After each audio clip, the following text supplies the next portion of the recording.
안녕하세요. 이상큐브입니다.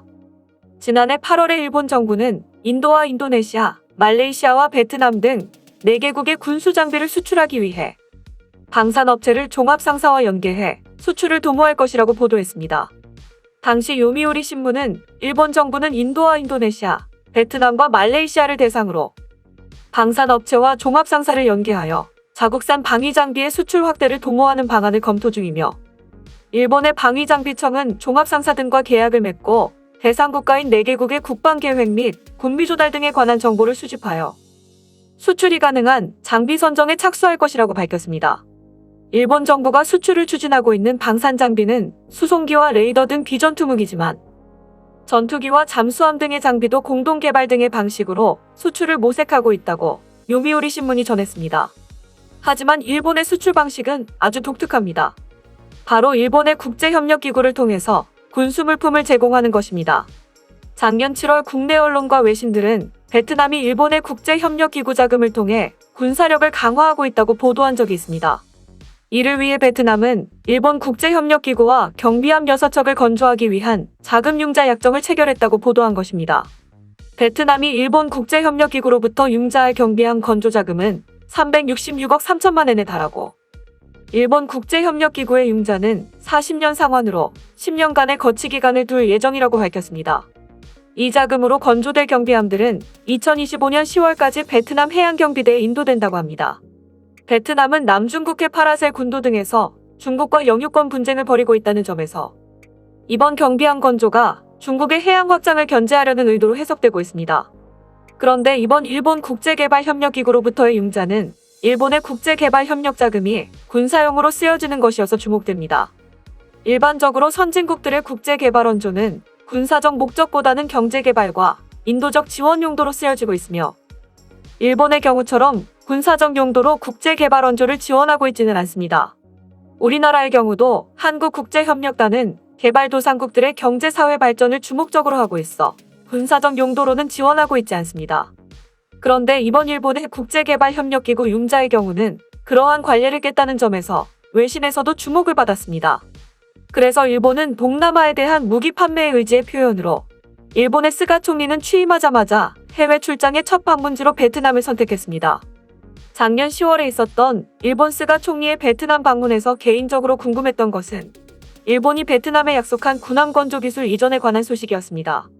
작년 3월에 일본의 야마사키 참모총장이 베트남을 방문했을 때 베트남 측에 군함 건조 기술 이전을 약속했고 이 소식은 베트남 언론뿐 아니라 제인스 디펜스 위클리를 비롯한 많은 해외 언론들에서 일본이 군함 건조 기술을 베트남에 이전한다고 크게 보도했기 때문에 전혀 오보가 아닐 것입니다.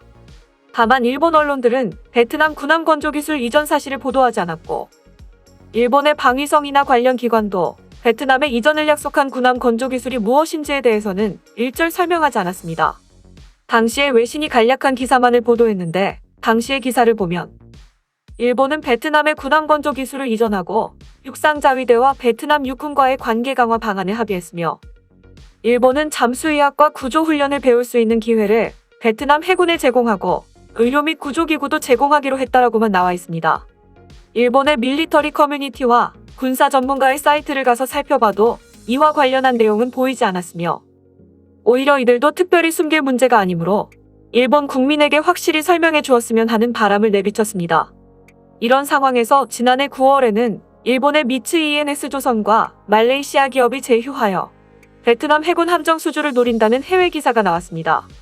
해외의 보도에 의하면 석유나 천연가스의 해상 생산 정비나 함정 건조를 주사업으로 하고 있는 말레이시아의 T7 글로벌은 일본의 해상자위대의 호위함을 건조하는 미츠이 ENS 조선과 제휴해 베트남 인민해군 연안경비대 전용 함정 건조에 나설 예정으로 일본의 미츠이 ENS 조선과의 제휴 기간은 3년이라고 보도했습니다. 이번 제휴는 앞서 말했듯 작년 3월에 베트남 하노이를 방문한 야마사키 참모총장이 베트남 참모총장 겸 국방차관인 황반잔 육군 참모총장과 회담했을 때 일본과 베트남은 군함 건조 기술 이전에 합의한 바 있어 이번 제휴는 미쓰이 ENS 조선이 말레이시아의 T7 글로벌의 군함 건조 기술을 이전해 베트남 인민해군의 연안 경비 대용 함정을 건조한다는 이야기입니다. 어찌됐든 말레이시아의 T7 글로벌은 군함의 설계나 건조 경험이 없기 때문에 일본의 미츠이 E&S 조선이 말레이시아의 T7 글로벌의 함정 건조 기술을 이전할 것은 틀림없을 것입니다. 문제가 있다면 베트남 인민해군의 함정과 장비 대부분은 옛 소련 또는 러시아에서 도입했기 때문에 설사 프리기탐이나 콜베탐을 수주하더라도 전자기기와 무기 같은 탑 제품을 어디서 조달할 것인가가 문제입니다. 일본의 레이더와 전자기기 및 무기를 수출하는 방법도 있지만 일본 정부가 베트남과 말레이시아, 인도네시아와 인도의 수출을 상정하고 있는 방위 장비는 일본의 수송기나 레이더 등 비전력 무기로 한정하고 있어 말레이시아 기업을 통한 베트남 인민해군의 함정 수주는 탑 제품을 해외 시장에서 조달하기 위한 우회 수단일지도 모릅니다. 이렇듯 지금까지 나온 외신들의 기사를 보면 베트남 입장에서는 일본으로부터 직접 함정 건조 기술을 전수받는 것도 아니며 일본이 말레이시아의 기업에 함정 건조 기술을 이전하면 말레이시아 기업이 베트남 함정을 수주하는 방식으로 이런 우회적인 방법으로 베트남이 일본으로부터 함정 건조 기술에 관한 기술을 얼마나 이전받을지는 모르는 것입니다. 또한 일본산 무기는 비싸기로 유명하고 타국의 기술 이전을 하지 않기로 유명합니다. 2016년에 호주의 잠수함 사업에서 유리하게 전개되었던 일본의 수주가 실패한 원인 중에 하나가 호주로의 잠수함 기술 이전에 소극적이었던 것으로 알려졌습니다. 일본은 베트남과 방위 장비품 수출에 관한 협정을 맺고 자국산 무기의 수출을 촉진시키려 하고 있지만 베트남의 의도대로 일본의 군수기술을 전수받아 베트남의 국방을 강화하려는 계획이 실현될지는 미지수입니다. 일본의 니케이 신문이 보도했듯 일본은 베트남에 대한 군사기술 이전보다는 다른 무기 판매에 더 많은 관심이 있기 때문입니다. 또한 일본의 국제협력기구의 자금은 미얀마의 군부 세력에게도 들어가고 있습니다. 미얀마 언론은 지난달 3월 26일 미얀마 군부 세력이 운영하는 기업들과 지속적인 관계를 유지하고 있는 일본의 국제협력기구와 기업들에게 지금 당장 관계를 끊어달라는 내용의 기사를 보도했습니다. 미국 재무부는 지난달 25일 미얀마 군부가 경영하고 있는 미얀마 이코노믹 홀딩스 리미티드와 미얀마 이코노믹 코퍼레이션에 대해서 블랙리스트에 포함시키는 제재를 부과한다고 발표했습니다. 이에 따라 일본 정부도 미얀마에 대한 정부 개발 원조를 중단한다고 발표했지만 미얀마의 독립언론인 미얀마나우는 일본 국제협력기구가 미얀마 이코노믹 코퍼레이션과 공동으로 옛 수도인 양곤시와 한린지구 사이를 흐르는 바고강의 교량을 건설하는 사업에 대해서도 바로 관계를 끊을 것을 요청하고 있습니다. 이 바고다리 건설 사업에는 일본의 정부 개발원조 기금 310억 엔이 투입되었습니다. 미얀마나우의 설명에 따르면 이 프로젝트를 담당하고 있는 일본의 요코가와 전기는 군사 쿠데타 발생 이후에도 미국의 제재를 받은 미얀마의 MEC 산하에 미아웅다가 스틸 플랜트가 운영하는 공장에 일본인 기술자를 파견하여 교량의 건조에 사용되는 철골의 3분의 1을 제조하고 있으며 미아웅다가 스틸 플랜트는 이 프로젝트에서 막대한 이익을 얻고 있다고 보도했습니다. 즉 미얀마나우는 일본 국제협력기구가 바고강의 교량을 건설하는 사업에서 나오는 자금을 막고 요코가와 전기는 MEC 산하 기업에서 기술자를 철수시키는 등의 조치를 시급히 강구하여 군부와의 관계를 끊지 않을 경우 미얀마군에 의한 독재를 지지하고 있는 것과 같은 의미라고 미얀마나우는 지적하고 있습니다.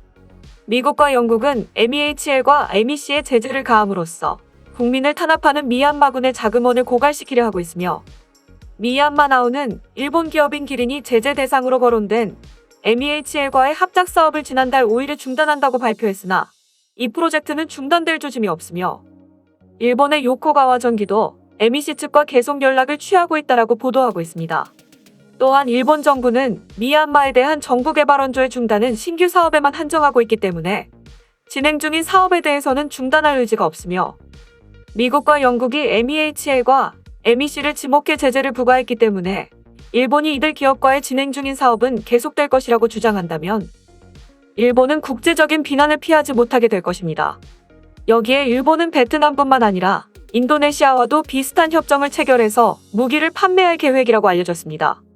요미우리 신문은 일본 정부와 인도네시아가 호위함 수출에 관한 협의를 벌이고 있고 수출 후보로 일본의 30FFM 함정이 거론되고 있으며 계약 총액은 3천억 엔 규모에 달한다고 작년 말에 보도했으며 일본은 인도네시아 측의 호위함의 세부 성능 공개 등 구체적인 수출 협상을 위해서는 일본과 인도네시아 간의 안보와 방위 분야에서의 협력 강화를 통해 방위 장비와 기술 이전에 관한 협정을 체결해야 한다고 보도했습니다. 즉 인도네시아 입장에서는 한국으로부터 잠수함 건조 기술을 이전받았듯이 일본에게서는 군함 건조 기술을 이전받겠다는 것입니다. 하지만 베트남의 예처럼 인도네시아가 일본으로부터 함정 건조 기술을 얼마나 이전받을 수 있을지는 미지수입니다.